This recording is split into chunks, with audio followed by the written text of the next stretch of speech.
চলে এসেছি আজকে আরো একটা নতুন ভিডিও নিয়ে।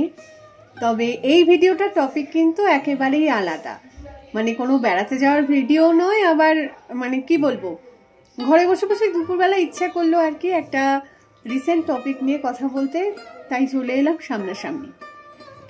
তো এটা হচ্ছে একটা ভৌতিক পুতুল, যার নাম হচ্ছে এনাবেল। তো পুতুল আবার কি করে ভৌতিক হয় আর কি, পুতুল তো পুতুলই হয়, খেলার সামগ্রী আর কি।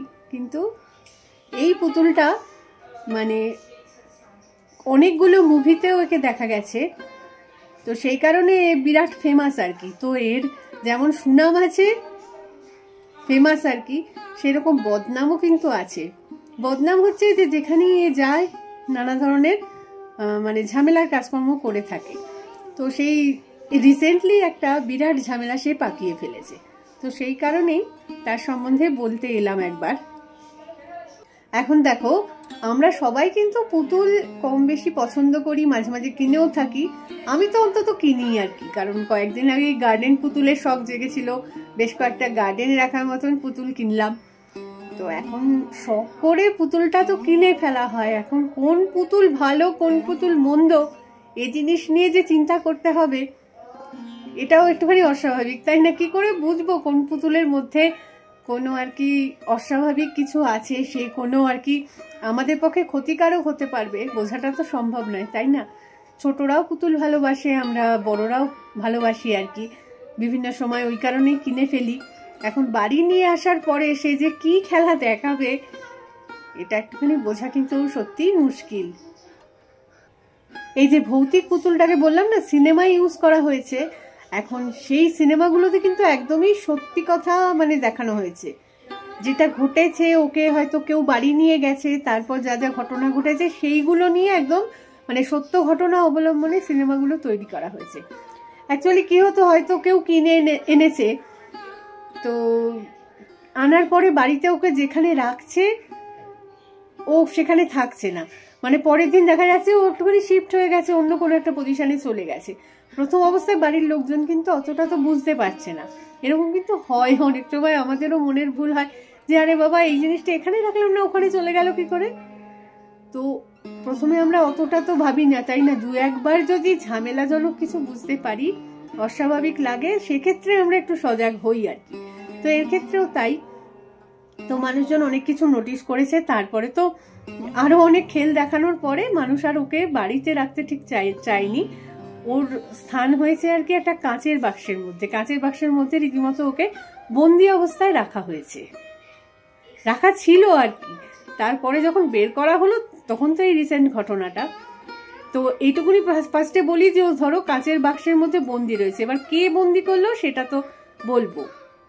অ্যাকচুয়ালি এই ঘটনার সূত্রপাত কিন্তু বহু বছর আগে, মানে 1970-র ঘটনা, যখন আর কি এই পুতুলটিকে মানে কোনো একটা জায়গা থেকে কিনে একজন নার্স আর কি তার নিজের বাড়িতে নিয়ে এসে রাখে।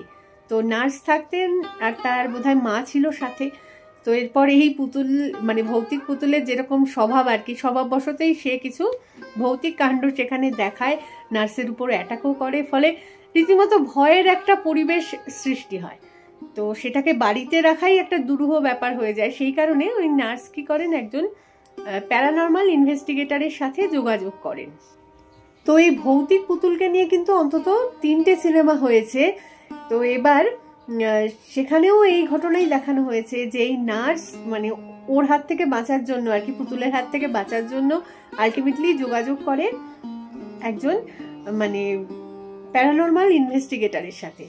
তো প্যারানর্মাল ইনভেস্টিগেটর এখানে তার কাজটা হচ্ছে, এড আর লরেন দুজন স্বামী স্ত্রী ছিলেন, তারা এইটার উপরেই কাজ করতেন আর কি, কোথাও ভূত আছে কিনা সেটা খুঁজে বের করতেন, তারপর মানে কি বলবো ভূতটা তাড়ানোর ব্যাপারটা, যেটা পাতি বাংলায় বলি আর কি, যে ওঝাবৃত্তি করা, সেটাই করতেন আর কি। ভূতটাকে সেখান থেকে মানে ধরে নিয়ে গিয়ে কোথাও একটা বন্দি করে রাখতেন। তো তাদের শরণাপন্ন হলে নার্স যখন তাদের শরণাপন্ন হন, তারা এসে এই ব্যাপারটার পুরো মীমাংসা করেন, ওই ভৌতিক পুতুলটাকে এখান থেকে সরিয়ে নিয়ে চলে যান এবং তাদের কাছে একটা কাঁচের বাক্সের মধ্যে আর কি বন্দি করে রেখে দেন। তোমরা যারা জানো তারা তো জানোই আর কি, যারা মানে এতটা মানে এগুলো নিয়ে ইন্টারেস্টেড নও বা জানো না তাদেরকে বলি, এই প্যারানর্মাল ইনভেস্টিগেটরদের কাজই হচ্ছে ডাইরেক্ট আত্মার সঙ্গে আর কি তারা কথা বলতে পারে, মানে ভূতের সঙ্গে কথা বলতে পারে, তারা কেন ঝামেলা করছে আর কি সেইগুলো ঘটনাগুলো সমস্তটা জেনে নিয়ে মানে যাদের উপর ঝামেলাটা হচ্ছে, যারা খুব মানে ডিস্টার্ব হয়ে আছে তাদেরকেও মানে রিলিফ দিতে পারে, ভূতগুলোকে পাকড়াও করে নিয়ে গিয়ে কোথাও বন্দি করতে পারে। মানে বেশ একটা সাহসের কাজও বলবো আমি এটাকে। কিন্তু এক্ষেত্রে যেটা দেখা গেছে যেই পুতুলটা অলরেডি, মানে এটা আমার কথা আর কি, যে পুতুলটা অলরেডি ভৌতিক তকমা পেয়ে গেছে আর কি, তো তাকে ডিস্টার্ব করে লাভ কি ভাই? সে তো অলরেডি মানে অনেকখানি নেগেটিভই নিশ্চয়ই, সেই কারণে অনেক মানুষকে ঝামেলায় ফেলেছে। তো যদি সেই ঘটনাটার থেকে রিলিফটা পাওয়া যায়, যে পুতুলটাকে কোথাও একটা বন্দি করে রেখে যদি রিলিফ পাওয়া যায়, তো তাকে তো বন্দি রাখাই ভালো বলে আমার মনে হয়। কি দরকার তাকে আবার সেখান থেকে বের করার? কিন্তু এই রিসেন্টলি যেটা ঘটেছে আর কি, এই অ্যানাবেল বলে পুতুলটাকে আবার সেই কাঁচের বাক্স থেকে বের করা হয়েছে, এবং বের করার ফলে যথারীতি আবার মানে উৎপাতটা শুরু হয়ে গেছে। তো এই যে এড আর লরিন, যে দুজন প্যারানর্মাল ইনভেস্টিগেটরের কথা বললাম, ওনারা যতদিন ছিলেন কোনো ঝামেলা হয়নি, কারণ হচ্ছে ওনারা বেশ এক্সপার্ট, তো রীতিমতো সুন্দরভাবে টেক কেয়ার করে ওই জিনিস মানে পুতুলটাকে কাঁচের বাক্সে বন্দি করে রেখে দিয়েছিলেন, কোনো ঝামেলা ছিল না। এখন ওনারা চলে যাওয়ার আগে আর কি একটা সংস্থা ওপেন করেন, যার নাম হচ্ছে NESPR, মানে হচ্ছে new England society for psychic research. তো এই ভূতেদের নিয়েই এখানে রিসার্চ করা হতো আর কি, মানে ভূত ধরা ঠরা যে কাজগুলো ওনারা করতেন, এই সংস্থাটাও ওই কাজগুলোই আর কি কন্টিনিউ করছিল। এবার এই সংস্থাটার পারমিশন নিয়েই কিন্তু রিসেন্টলি ওই মানে কাঁচের বাক্সটা ওপেন করা হয়। কেন তারা পারমিশন দিল আমি জানি না। তো যাই হোক, ওই সংস্থাটা থেকে পারমিশন নিয়েই আর কি এক ব্যক্তি, ওনার নাম হচ্ছে ড্যান রিভেরা, উনিও প্যারানর্মাল রিসার্চার। তো ওনার বয়স হচ্ছে 54 ইয়ার্স। তো আমেরিকার পেনসিলভেনিয়াতে উনি একটা ট্যুর স্টার্ট করেন আর কি, মানে ওই পুতুলটাকে সাথে নিয়ে বিভিন্ন জায়গায় ঘুরছিলেন, পুতুল সম্বন্ধে কিছু বলছিলেন হয়তো। যাই হোক, এই সবগুলো চলাকালীনই যখন মানে একটা শো চলছিল আর কি, শোগুলো একদম হাউসফুল হচ্ছিল রীতিমতো, লোকজন এসে সেই শোগুলো দেখেও যাচ্ছিল। এরপর যেটা হলো, হঠাৎ করেই 13ই জুলাই পেনসিলভেনিয়াতে শোনা গেল কি হোটেলের ঘরে ওনাকে মৃত অবস্থায় পাওয়া যায়। রীতিমতো অস্বাভাবিক মৃত্যু একটা, মানে শরীরে কোনো আঁচড় কামড়ের দাগ কিন্তু কিচ্ছু নেই, তো সেই কারণে বোঝা যাচ্ছে না কি জন্য যে ওনার ডেথ হয়ে গেল। কিন্তু এই পুতুল যখন সঙ্গে আছে, কিছুটা তো আন্দাজ করাই যায় যে কি কারণে ওনার এরকম অস্বাভাবিক মৃত্যুটা হলো। ড্যান রিভেরা বলে ব্যক্তিটি কিন্তু একজন আর্মি পার্সন, ফলে রীতিমতো হাড্ডা মানুষ যাকে বলে আর কি, অসুস্থ একদমই নন। তার ফলে চট করে কেন মরবেন, এটা তো একটুখানি অস্বাভাবিকই, তাই না? যদি হতেন দুর্বল মানুষ তাহলে বলা যেতেই পারে ভিতরে ভিতরে কোনো রোগ ছিল, সেই কারণে হঠাৎ করে এরকম একটা হার্ট অ্যাটাক এসে গেছে বা কিছু। কিন্তু এটা কি কারণে ঘটলো? ওনার তো কোনো অসুস্থতা ছিল না এখনো অবধি, যা শোনা যাচ্ছে। এখনো অবধি ওই ভৌতিক পুতুলের দিকেই সব দোষটা যেন চলে যাচ্ছে আর কি। উনি যে প্রোগ্রামটা চালাচ্ছিলেন, মানে যে ট্যুরটা করছিলেন আর কি, ওর নাম হচ্ছে ডেভিলস অন দ্য রান। তো এটা আমেরিকার বিভিন্ন শহরে গিয়ে ওই পুতুলটাকে নিয়ে গিয়ে উনি শো করতেন, অনেক ঘটনা বলতেন আর কি। জানি না এটা করার কি দরকার ছিল, করার ফলে যদি কারোর মানে কোনো একটা অভিশাপ এসে যায়, মানে নিজের উপরে নেগেটিভ কিছু এসে যায় নিজের জীবনে, দরকার নেই ভাই এইরকম জিনিস করার। পোস্টমর্টেমের রিপোর্টের উপরে কোনো রকম নিউজ আমি এখনো কিন্তু দেখতে পাইনি। তো পোস্টমর্টেমের রিপোর্টটা সামনাসামনি এলে না হয় বোঝা যেত কি থেকে কি হয়েছে। তবে সত্যি যদি এমন হয় যে এটা এই অ্যানাবেল বলে ভৌতিক পুতুলটারই কোনো রকম হাত রয়েছে ব্যাপারটার পেছনে, তো সেক্ষেত্রে মানে ঘটনাটা যদি এরকম লেভেলেরই মানে অলৌকিক হয়ে যায়, তাহলে তো ব্যাখ্যাহীন রীতিমতো, কোনোভাবেই কিছু আমরা প্রমাণ করতেও পারবো না, কিছু হবে না। যার মারা যাওয়ার সে মারা গেল, কিন্তু কুল কিনারা আর কিছু পাবো না। তো এই পুতুলটাকে আর এইভাবে ছেড়ে না রেখে ওকে আবার বন্দি করে দেওয়া হোক, এবং চিরতরে এবার বন্দি হোক। ওই সংস্থা যেন আর কখনো পারমিশন না দেয় এই পুতুলকে মানে ওখান থেকে বের করার। তো আমার কথা হচ্ছে যে আমরাও যারা পুতুল পছন্দ করি বিভিন্ন সময় কিনি, আমি যেটা করি আর কি, মানে পুতুল কিনতে গেলে দেখি যে কিউট কিনা পুতুলটা দারুণ কিউট, বা আমি দেখি যে হাসি হাসি মুখের পুতুল কিনা। হাসি খুশি জিনিসটা ভালো লাগে না? হাসি খুশি কোনো একটা মানুষও যদি কথা বলে, সে যদি হাসি খুশি থাকে, সামনাসামনি এসে কথা বললে দেখবে একটা পজিটিভ ভাইবস যেন ছড়িয়ে যায়, আমার তো যেটা মনে হয় আর কি।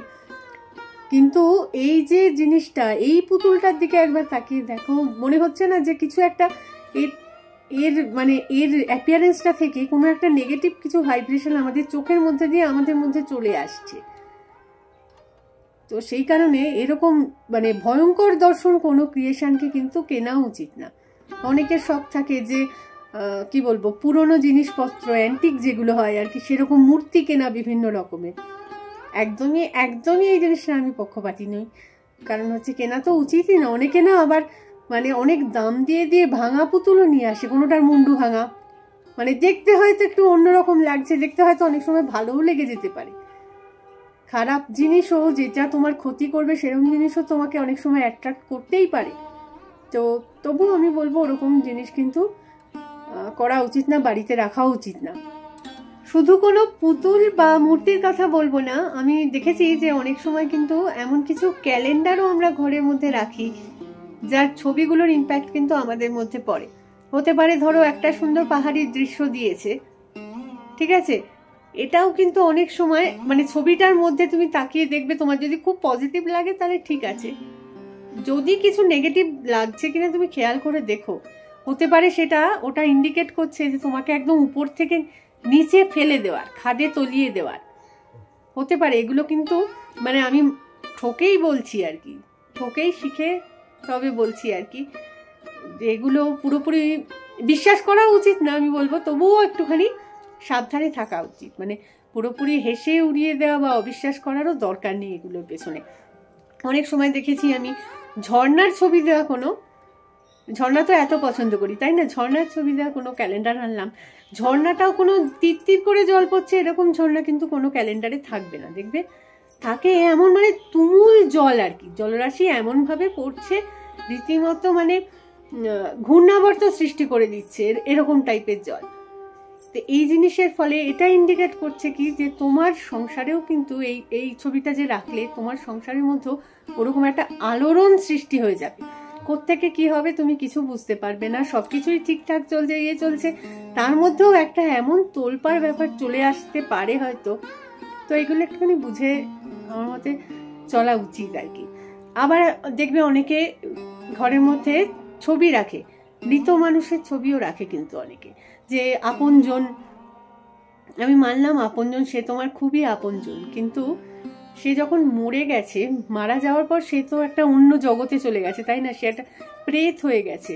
ফলে সে তখন আর ভালো মন্দ কিছুর ওইভাবে বলছি না আমি, যে সে জেনারেলি খুব ভালোভাবে হয়তো থাকবে না, মানে তোমার কাছে খুব একটা ভালোভাবে ধরা দেবে না। সে প্রেত হয়ে গেছে যখন, তার একটা আলাদা স্টেজে সে চলে গেছে। ফলে তাকে যদি তুমি রেগুলার ওরকম ছবি দিয়ে মালা পরিয়ে সামনে খাবার দাবার দিয়ে এরকম করো, তাহলে কি হবে, তারও তো ইচ্ছে করবে এই সংসারটার মধ্যে আবার ঢুকতে, কারণ সে তো দেখছে যে আমাকে এইভাবে রেগুলার সেবা করে করে এরা আহ্বান করছে আর কি। সে যদি উৎসাহী হয়ে এরকম ভাবে চলে আসতে চায় তোমার সংসারে, তখন তোমার অবস্থাটা কিরকম দাঁড়াবে।